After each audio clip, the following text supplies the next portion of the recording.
Okay, so this is officially the July 9th, 2026 edition of the Market Structure Edge live discussion group. Thank you for being here. You might, so usually Brian, and you can see Brian Wilson. He appears to be on a small screen, and he is. He's on his phone today joining us. So I guess that means I'll go first, and you're going to bat cleanup. We should come up with a soccer analogy for that instead of bat cleanup all the time, which is a baseball analogy. But anyway, uh, I have a significant list to cover, but it's not that it's going to take that long. It all is part of the theme. And again, our aim here is to help you use the platform effectively. Clearly, I am biased, but I don't know, I don't know what I would do without being able to see demand and supply everywhere. Second half sub, that's what it is, Joe. I like it. I like it. Second half sub is good. I burned 108 minutes of my life that I will never get back watching the US lose to Belgium, which is the first time I've watched an entire soccer game, football match on the pitch, I think, in my entire life. So I was overdue. But anyway, thank you, Joe, for that. So I'll get going here on the things I want to talk about. I will do this for 1 minute because I said I would in the Edge Market Desk note. Alan Stone, musician.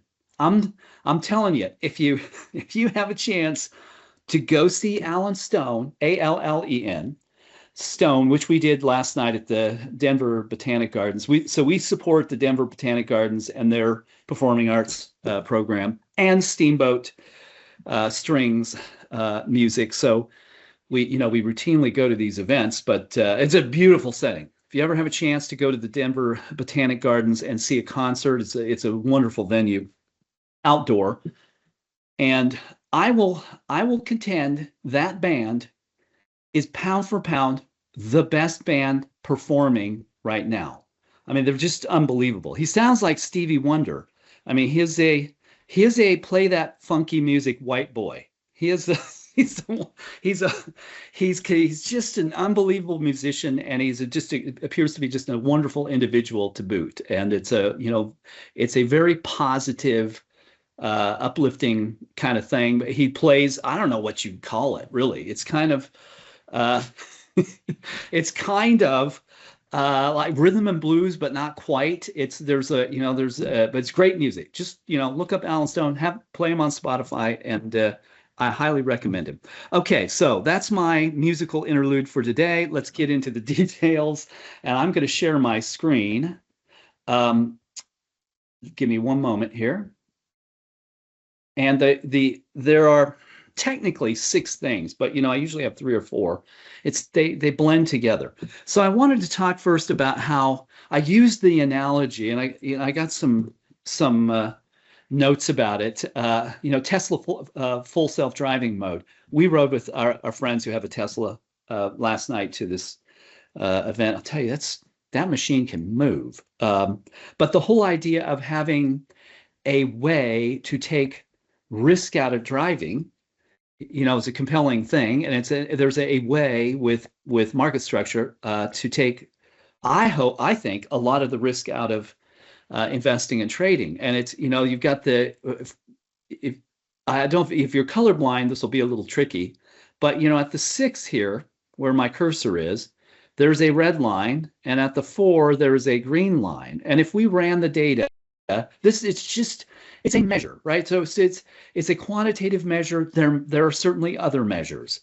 I think that this is a really great way to think about the market. It keeps you between the lines. When the demand algorithm that we call broad market sentiment goes over the red line, there are most times a high probability that the market will falter. There are occasional exceptions, like we had here in this extraordinary stretch where supply fell for basically 20 days. We could talk about that. But when that ended and the market topped, the market declined. You get to a top, market declines. Get to a top, what's going to happen? Well, I don't know, but it's a very good indication. And on the flip side of that, if we just expand it out, and looked at, this is a 90-day view. If you went back here and you see we drop below the green line, what is the probability that the market will rise? Statistically, 100%. It may not last long. This case it did. But it's such a great way to know what the broad picture is. There's more to it, but it's a way to always know where we are. And so since May, we have been between the red and green lines, which is where the market spends nearly all its time. Call it 5.4 or 5.5. Over the long run, that's where the market is. And so you can always know, well, if you're around that level, it's pretty normal. And when you're a little above that, probably we have a little, there's not really price risk. As Brian Wilson has pointed out, you run the statistics on, we have a Copilot enterprise license. And if you took the entire data set for broad market sentiment and you said, well, what does the market do when it's at 6 and stops rising? It's not that difficult to run that data. I mean, we've been doing it without AI. With and without AI, we come to the same conclusions. It's called 50 basis points, 60 if you prefer. The market tends to produce 60 basis points of return when the market's at the red line. It's not that it falls apart, but if you're going to have declines, that's where it happens. Just means in the cycle, the market generally tends to, whatever gains have been going on, slow down. So if today, if the last I checked, the S&P 500 was up about 80 basis points. Well, statistically, that's more than all of the returns that should occur at this level. So then you would know that, tomorrow, Friday, the probability, I don't know what it's going to do. One day is not a pattern or trend. But if all the statistical returns at this kind of condition have already been consumed today, the probability is that's that.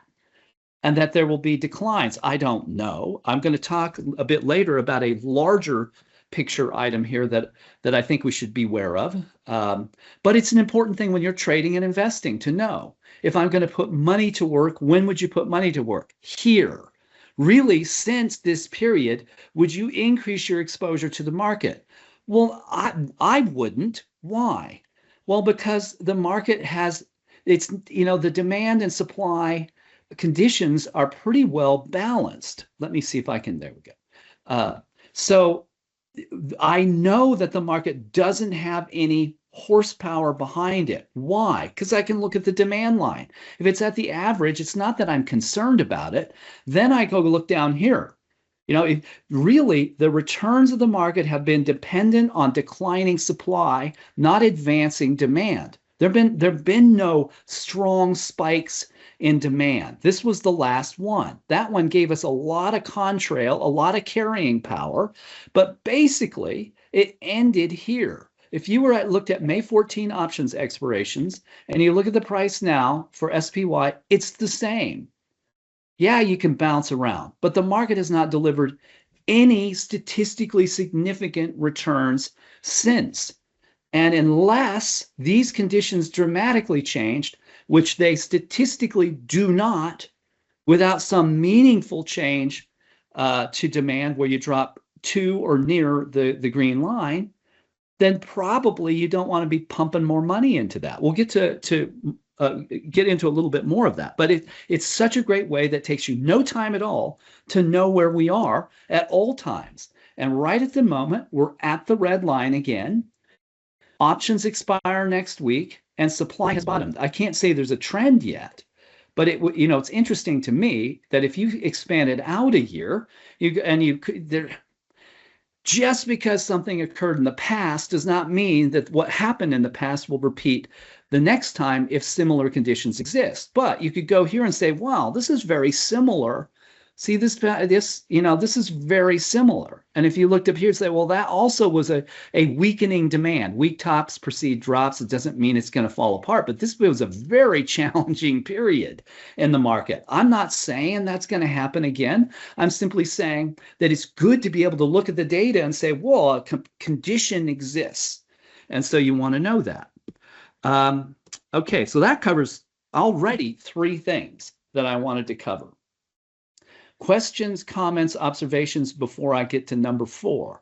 I think what I'm going to share with you is kind of interesting, but I will pause if you have questions. And if I'm not seeing the chat, somebody holler, let me know. Tim, there's a question from Brad on Costco, just the current setup. current setup there. Okay, well, let's have a look at that, Brad, because that is the one selection in the daily trading ideas low volatility portfolio. So Costco entry exit, anywhere in this range, 943 to 960 is a pretty good entry range. Volatility 2.2%. That's pretty high. I mean, it's the very highest end of what we call low volatility, because the market is 3.1% volatile if you added up the stocks in the S&P 500 right now. And the probably 20, it's a 3 out of 4 chance that you could produce a 1% return. You'd say, well, what difference does that make? Well, 1% repeated over and over is really good. So then I would just go, there are other ways to do this, but this is a quick way to look at the demand supply condition. And the reason it shows up there is because it's a 5. It's a very safe, stable stock with declining supply. Doesn't mean that it's going to rise, but you can tell that this is, it's highly probable. And why would that be true? Because if there's volatility in a broad measure, because there's a lot of tech in it, and tech is more volatile. You can look at the sector; it's like 5-6% volatile. And your BlackRock that has to have minimal tracking errors in a benchmark tracking portfolio, you will need more Costco as a proportion to offset the high volatility over here. If 50% of my portfolio is highly volatile, something's going to have to change. Probably I'm going to have to reduce exposure to this and increase my exposure to Costco. And so it can be an opportunity. Brad, that's how I think about it. Is it awesome? No, but it's designed for these kind of conditions. The interesting thing is there's so much volatility in the underlying stocks, not the measure, the VIX, no. The broad measures, no. Underlying stocks, wow. And we're not the only ones to make this observation, but we look at it all the time. I saw something on Seeking Alpha to that effect too, that it's like record levels of difference between the volatility of stocks and the volatility of the broad measures. But that's the setup. Okay, so thank you for that, Brad. Anything else on that? Okay, so let me Tim, do this. Tim, one other question came in about SMH. If you have a semiconductors, do you mind that up? I do. I use the SOX. So I just manually built a SOX portfolio. There are 32 components in the SOX. I think I'm missing one. Yeah, so I've got 31, but close enough. So I look at this every day. And so, this brought pounding returns, and then we had a little pause around June expirations and pounding returns. And here it could be bottomed. One could argue that it's almost bottomed, but that's not great. I'd look at that and say, well, I'm not buying semiconductors. SaaS looks a lot better. Isn't that ironic? Software, but it's probably peaked, right? It's the probability that these conditions now change is pretty high because it's at 9.2. And there are 38 stocks in here. To be at 9.2 means software has had a heck of a run here. And you want to, would I then you want to put money in right here when it rises over 5, right? So you have flat supply, rising demand. SaaS has been a good place to be. I look semis, not so much. Even my AI it's just a little statistical sample, but it enables me to just at a glance go, how is it? Well, it's back to 5, but the supply side rose at the same time. They cancel each other out. I look at all of this and say, AI is not awesome here. And you don't see it in prices. Demand and supply, there's cause and effect. And so it's manifesting, but it hasn't showed up in prices, which is a good segue to my next item. If you took 20 days, let's call it a month, of broad sentiment, and again, one could calculate this here. It's just something that we run all the time. So if you take 20 trading days, the last 20 trading days from June 9 to present, and you looked at how those prices behaved, that will be in all of this, the gray part of the graph, So what you would find is that there are 10 net buying days and 10 net selling days. And then if you added up how those prices behaved according to midpoint, you would be down a tenth of a percent, 10 basis points. And you say, well, what difference does that make? Well, it's been averaging a positive 10 basis points. It's part of what, Jeremy Grantham said, stocks, and we find this to be true too, average 3 basis points of return. And it's been averaging a more than a 2 sigma difference from that. So then what happens out of that? At some point, there's a mean reversion. I'm not saying all that matters. What I'm telling you is that that data, among other things, and I'm going to show you the other things, would tell you that money is trying to get out.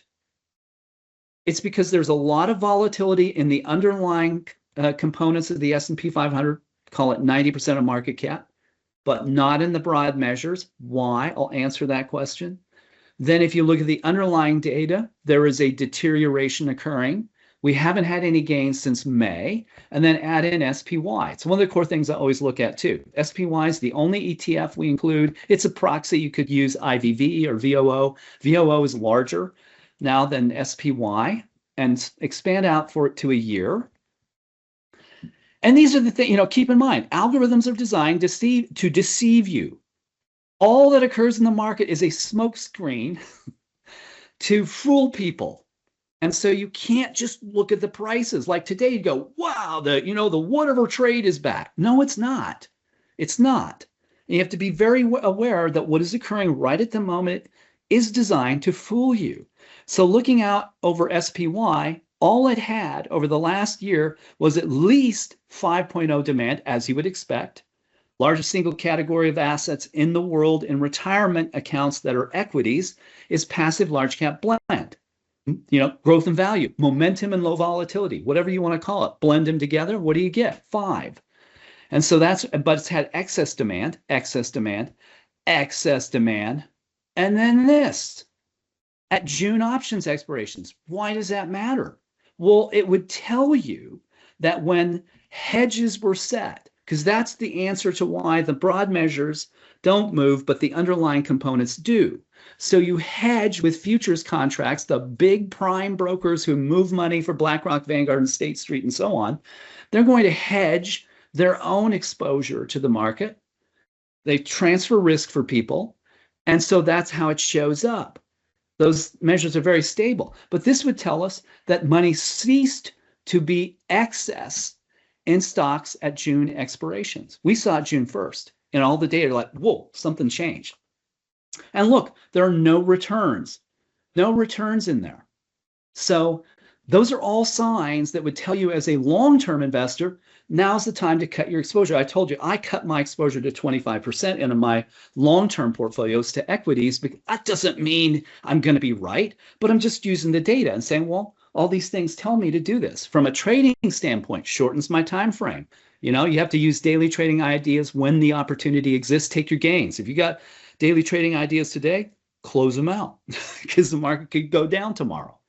And maybe we'll have another opportunity to trade those short-term plays. But I would say all of this tells me mean reversion has begun. The market is so large that you can't see it when it's right in front of you. It's like the Milky Way. You're not aware that we're part of it until you have a chance in a very, very dark sky to step back and go, holy cow, right? It's the same sort of thing. It is so massive that you don't know when it's turning unless you can get outside the time-space continuum and get a good look at it. But that's what it's telling me. Okay, so I have covered everything I intended to cover. So Brian, I will turn it over to you. I will continue to share my screen, and you can tell me where you want me to go. Thank you. I appreciate it. Yeah, good to see everybody. I'm on my phone today. I'm going to take off my video feed just so I can enlarge my screen a little bit. And like Tim said, he's going to steer for me. Tim, can you go to a 1-year look, please, for broad market sentiment? Can do. Done. Thank you. So what I wanted to point out here is, and this was in a note a couple of days ago, market desk note, where if you look at the different bottoms, and I think there's been 12 actually during the course of the last year, and what I'm referencing are the short volume bottoms. So you look where short volume peaks, and then it moves lower, and that's a good one, Tim. Okay. So when those any of those are fine. when you get those periods where short volume stops moving lower and then starts moving higher, what do you see in every single one, really, except for one instance? It's periods of volatility. It's periods where there's a little bit of disruption in the market. And really, the only time that that did not occur was in March. March, of course, the market's in the middle of the Iran war. It starts to move higher, and we got a short volume low or bottom there, and the market continued to rip higher. But in almost all of these, and it's the normal rhythm of the market, you get these short-term disruptions, and then the market recovers. And we're seeing that recovery even today. So, the downside that we got for a couple of days was not a surprise to me. The recovery today is not a surprise to me. That's what's been happening during the course of the last year, and it's very, very evident in the data.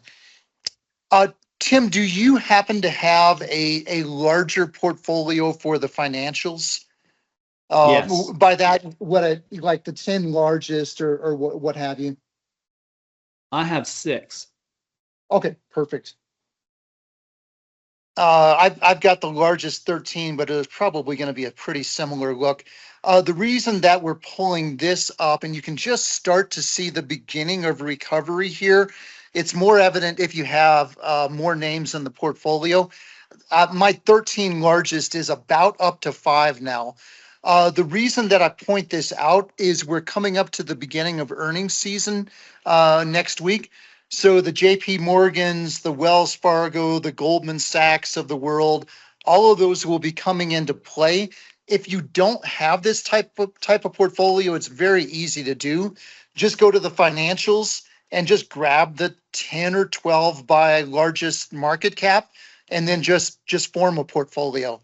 But if you get big events like this in the marketplace, sometimes the big players will give you a little bit of a better viewpoint because you're talking about a fewer amount of names rather than 200 names in the financials or whatever it may be.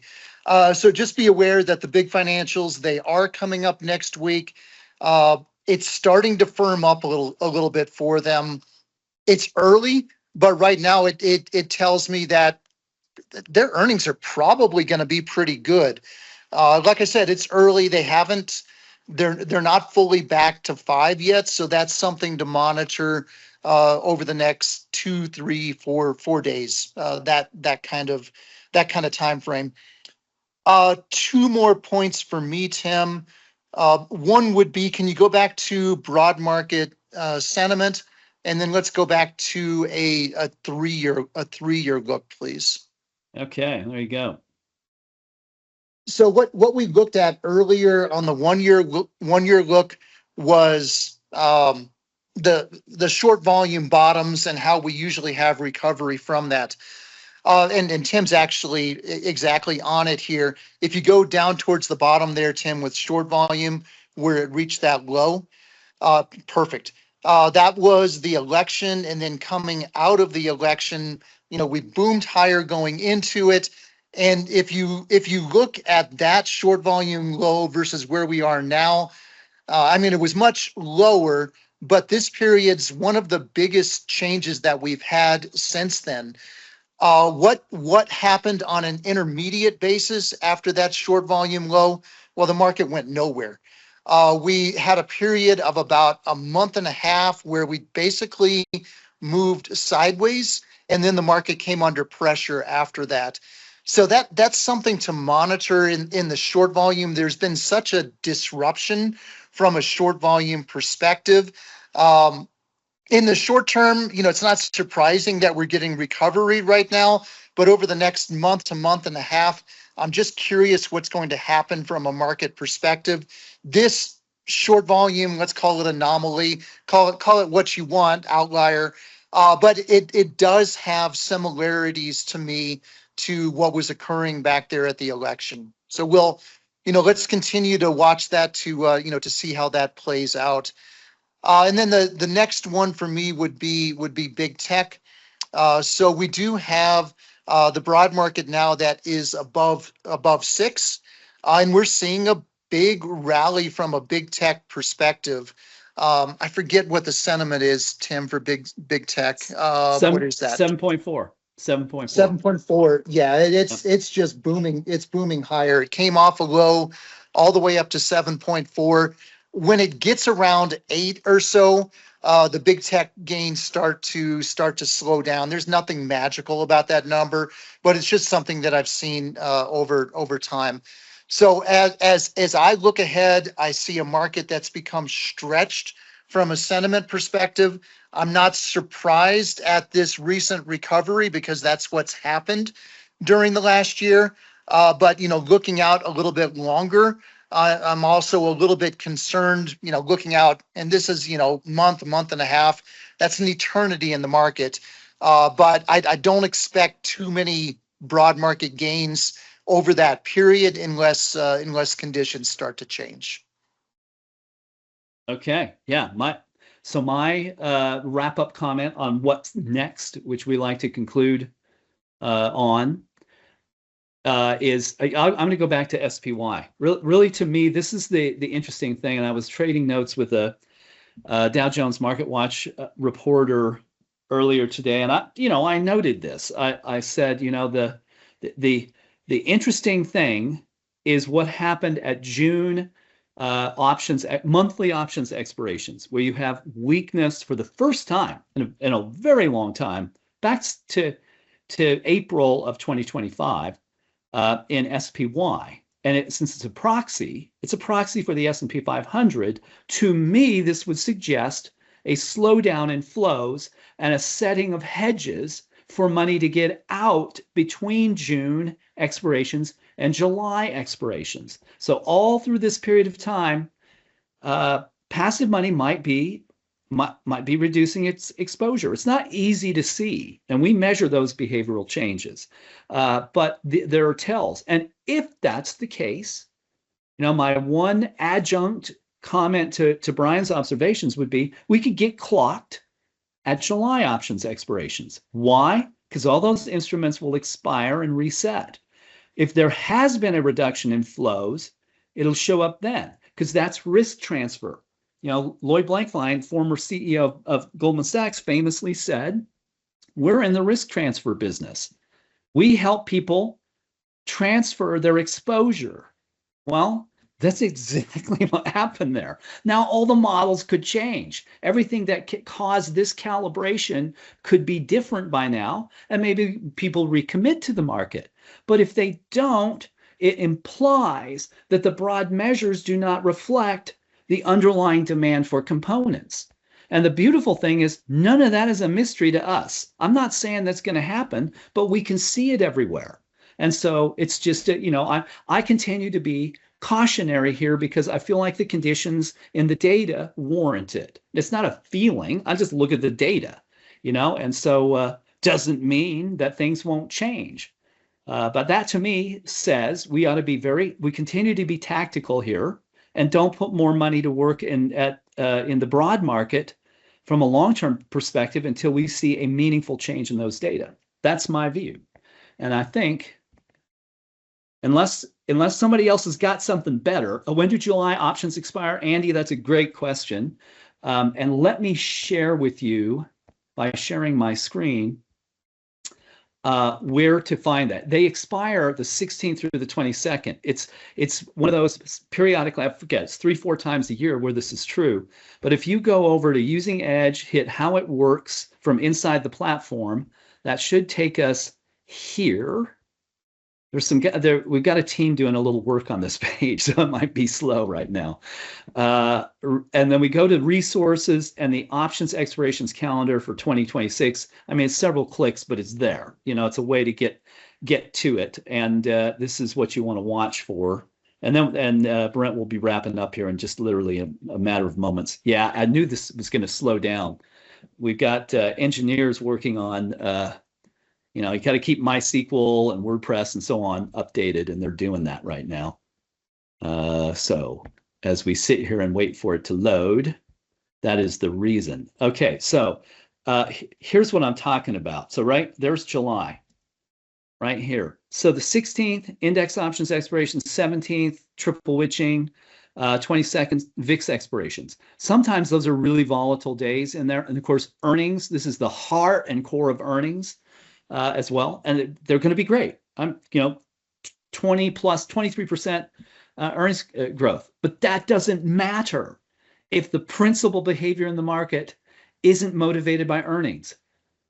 10% of market volume is stock picking. 90% of it is something else. And of that, call it 45% is machines with a very short-term horizon. 25% is indexes and ETFs and so on. Quants with a day or a longer range horizon, and hedge funds, derivatives, that kind of thing. So, and their horizons are much different. They will speculate on earnings. Some of those passive money doesn't account for earnings. They simply deploy and remove money. That's what they do, principally in large caps. So that's what we're watching. And it doesn't mean something's going to go wrong. It's just interesting that there are some data points that would tell us to be very careful there. And that's, we don't have much time, right? Call it 4 days. So beware. All right. On that happy note, look up Alan Stone. It's worth it. And we'll call that good for this week. I believe am I going to be, I may be out next week. I think I'm coming back from a long hike, which means Brian Wilson may be flying solo. Jeff, you're welcome. Thank you. Thank you all for being here. Good to see everybody. Have a great weekend.